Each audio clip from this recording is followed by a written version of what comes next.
Assalamualaikum warahmatullahi wabarakatuh. Selamat pagi, salam sejahtera untuk kita semua. Selamat datang dalam kuliah online mata kuliah metodologi penelitian.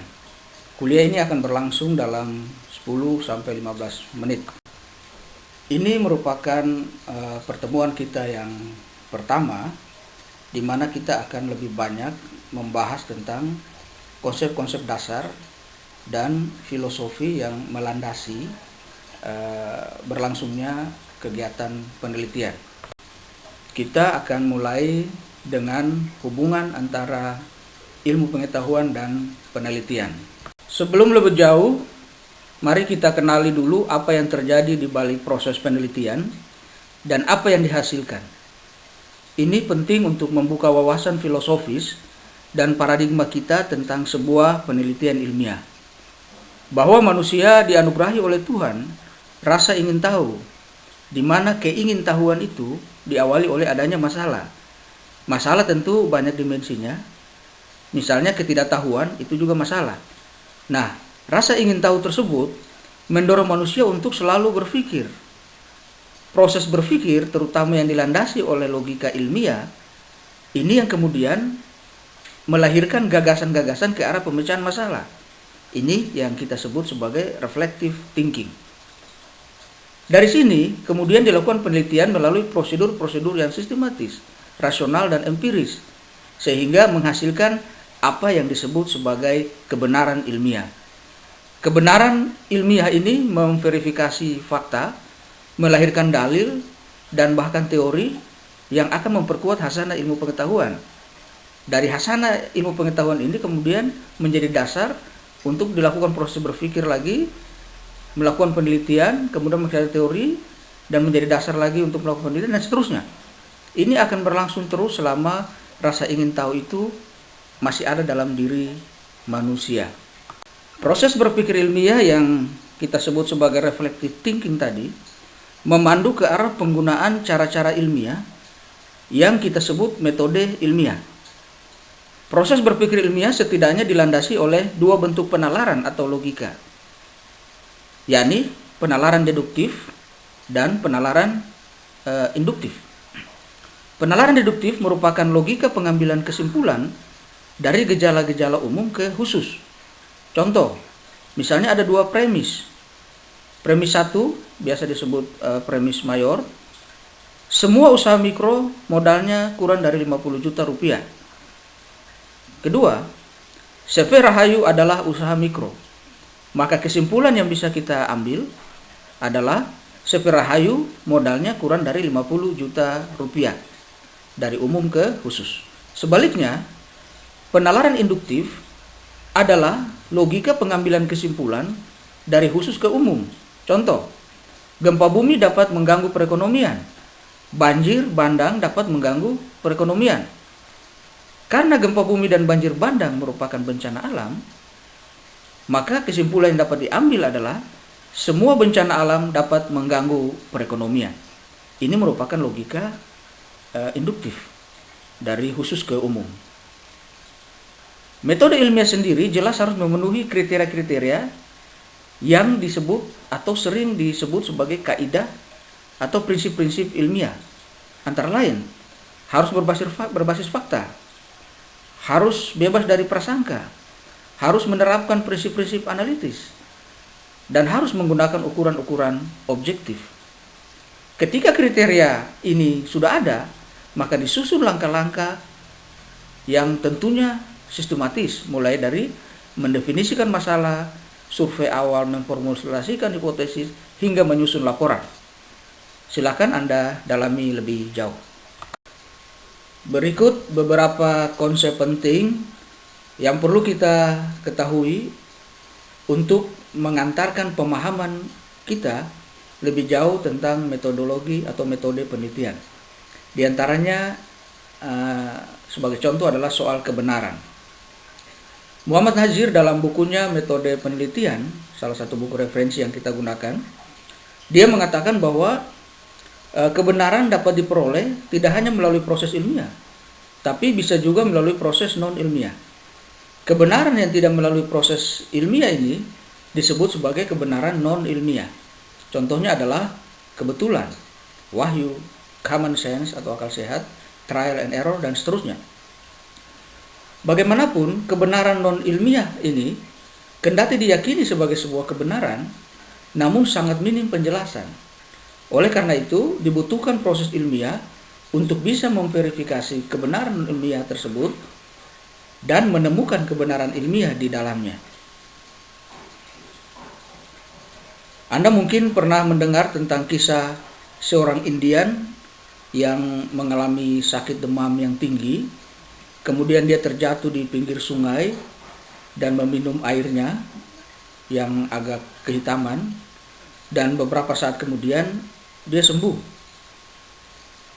Belakangan diketahui bahwa air yang agak kehitaman itu akibat ada pohon kina yang tumbang di sekitar situ, lalu kemudian bercampur dengan airnya. Ini kemudian orang meyakini bahwa pohon kina yang bercampur dengan air atau air yang dicampur dengan pohon kina itu bisa menyembuhkan sakit demam. Sampai di situ. Tidak ada penjelasan yang lebih. Ini yang disebut sebagai kebenaran non-ilmiah. Karena ditemukan secara kebetulan. Lagi-lagi rasa ingin tahu manusia kemudian mendorong untuk menempuh proses ilmiah dan menyimpulkan bahwa pohon kina ternyata memiliki kandungan-kandungan tertentu yang ampuh untuk mengobati malaria. Inilah kebenaran ilmiah yang mengkonfirmasi kebenaran non-ilmiah yang ditemukan secara kebetulan tadi. Kebenaran ilmiah sendiri setidaknya memiliki 3 sifat. Yang pertama koheren, yakni dia harus sesuai dengan dalil, teori, atau kebenaran lainnya. Jadi dia harus konsisten. Kalau dia tidak sesuai dengan teori, bukan kebenaran ilmiah namanya. Yang kedua, koresponden. Yakni dia harus sesuai dengan data, fakta, dan realita. Kalau dia tidak sesuai dengan fakta, berarti bukan kebenaran ilmiah. Yang ketiga adalah pragmatis, atau dia memiliki manfaat secara praktis, atau dia berguna. Konsep lainnya adalah terkait dengan proposisi, teori, dan fakta. Proposisi merupakan sebuah pernyataan logis di mana ada proposisi yang belum diuji dan ada pula proposisi yang telah diuji. Proposisi yang belum diuji kita namakan dia hipotesis. Sementara proposisi yang telah diuji secara empiris kita namakan dia sebagai dalil atau scientific law. Sekumpulan dalil-dalil yang berhubungan secara sistematis itu dia membentuk apa yang kita sebut teori. Teori ini kemudian digunakan untuk menjelaskan fakta dan bahkan bisa memprediksi fakta. Kenapa? Karena teori memang dibangun dari fakta. Oke. Konsep berikutnya adalah metodologi, metode, dan metode penelitian. Konsep ini sering digunakan secara bergantian, bahkan sering disalahartikan. Anda bisa membaca pengertian yang disampaikan di slide. Singkatnya, metode penelitian merupakan pendekatan atau cara ilmiah untuk memperoleh pengetahuan atau kebenaran. Sedangkan metodologi penelitian adalah ilmu yang mempelajari metode penelitian. Jadi metodologi itu berasal dari 2 kata, method dan logos. Method adalah metode, logos adalah ilmu. Jadi metodologi adalah ilmu yang mempelajari tentang metode. Jelas ya? Selanjutnya adalah klasifikasi penelitian. Banyak sekali jenis-jenis penelitian yang dalam berbagai literatur yang kita baca itu dikelompokkan berdasarkan tujuan, berdasarkan metode, berdasarkan data analisis, berdasarkan tingkat eksplanasi, dan sebagainya. Silakan Anda dalami lebih jauh dalam buku-buku referensi yang disarankan.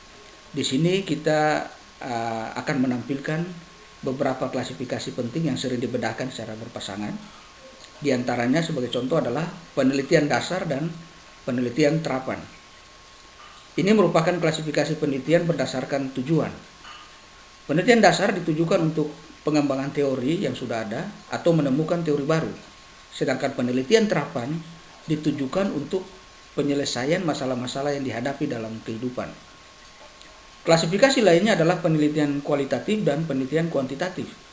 Klasifikasi ini berdasarkan jenis data analisis. Penelitian kualitatif menggunakan data kualitatif seperti kalimat, pernyataan, gambar, skema, dan seterusnya. Sedangkan penelitian kuantitatif menggunakan data kuantitatif, yakni data yang berupa angka atau data yang dapat dikonversi menjadi angka. Klasifikasi yang lain silakan Anda baca dan pelajari lebih jauh. Di slide berikutnya ini ada penelitian berdasarkan metode. Ada penelitian historis yang melakukan evaluasi, verifikasi, dan rekonstruksi terhadap faktor dan fenomena masa lalu. Ada penelitian deskriptif yang mendeskripsikan atau menggambarkan fakta yang terjadi saat ini. Ada juga penelitian eksperimental, yakni melakukan percobaan dengan perlakuan tertentu, baik itu di laboratorium maupun di lapangan. Serta yang keempat adalah penelitian kausal komparatif yang menentukan hubungan sebab akibat, arah hubungan, pengaruh, dan perbandingan antar variabel. Nah, penelitian-penelitian ekonomi kebanyakan berada dalam klasifikasi yang keempat ini. Sebagai penutup untuk pertemuan pertama ini, kita membahas sedikit tentang paradigma penelitian ekonomi. Paradigma penelitian itu sendiri merupakan pandangan mendasar dari suatu disiplin ilmu yang menjawab masalah penelitian. Oleh karena itu, paradigma penelitian sangat tergantung pada aliran filsafat yang dianut. Secara garis besar, ada dua pendekatan paradigmatis dalam menjawab permasalahan penelitian, yakni paradigma kuantitatif dan paradigma kualitatif. Paradigma kuantitatif dibangun berdasarkan filsafat positivisme yang menolak unsur metafisik dan teologik dari realitas sosial. Menurut paradigma ini, satu-satunya pengetahuan yang valid adalah ilmu. Kenapa? Karena ilmu adalah pengetahuan yang telah teruji dan terverifikasi secara ilmiah. Sedangkan pendekatan kualitatif lahir dari akar filsafat fenomenologi yang memandang bahwa realitas sosial adalah fenomena yang jamak atau memiliki makna ganda. Oleh karena itu, penelitian harus dilakukan dalam perspektif yang lebih fleksibel, mendalam, dan humanis. Di slide saya tampilkan tabel ya, yang dibagi dalam beberapa dimensi atau aspek filsafat. Ada aspek ontologi, epistemologi, aksiologi, retoris, dan metodologis, masing-masing dengan pertanyaannya dan perspektif dari masing-masing paradigma yang berbeda, baik paradigma kualitatif maupun paradigma kuantitatif. Misalnya dari aspek ontologis, desain dan ruang lingkup untuk paradigma kuantitatif itu dia lebih spesifik, jelas, terinci, dan dia ditentukan sejak awal. Jadi penelitian dalam paradigma kuantitatif dia harus berjalan di atas rel yang sudah ditentukan. Sementara dalam paradigma kualitatif dia lebih umum, fleksibel, dan dia berkembang dalam proses. Demikian juga dalam aspek epistemologis, hubungan dengan responden. Kalau dari paradigma kuantitatif, hubungan penelitian responden itu berjarak, dia tidak dekat, dan hubungannya jangka pendek. Bahkan peneliti bisa saja tidak perlu bertemu dengan respondennya, bahkan tidak perlu mengenal respondennya secara lebih dekat. Dia cukup tahu bahwa responden ini bisa untuk mengisi kuesionernya dan tinggal mengirimkan kuesionernya. Sementara paradigma kualitatif, dia harus lebih dekat, akrab, dan dia harus berempati, dia ikut merasakan apa yang dialami oleh responden, sehingga dia bisa menuliskan atau melakukan pengkajian yang menyeluruh dan lengkap. Karena proses pengkajian dalam paradigma kualitatif itu mulai dari awal hingga akhir penelitian. Polanya akan terbentuk dan berkembang dalam proses itu. Sementara dalam paradigma kuantitatif, dia lebih banyak menggunakan peralatan statistik. Selebihnya silakan Anda pelajari lebih jauh. Demikian materi kita hari ini. Kita akan bertemu pada materi selanjutnya di pertemuan kedua tentang masalah penelitian. Terima kasih. Assalamualaikum warahmatullahi wabarakatuh. Selamat pagi.